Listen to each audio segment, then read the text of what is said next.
সামনেটা ফাঁকা করে দিন। আমাদের মন্দিরের বিঘ্ন ঢুকানো হবে।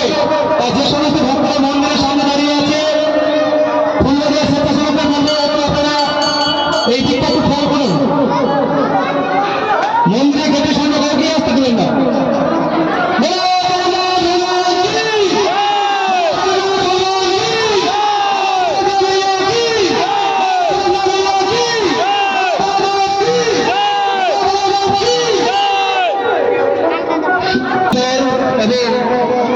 মিষ্টান্ন দিয়ে বরণ করে নিজের ঘরের ছেলেকে ঘরে ঢোকাচ্ছে। তাই সবাই সুরে সুর মিলিয়ে সকলে একসাথে গান। জয় জগন্নাথ, জয় জগন্নাথ।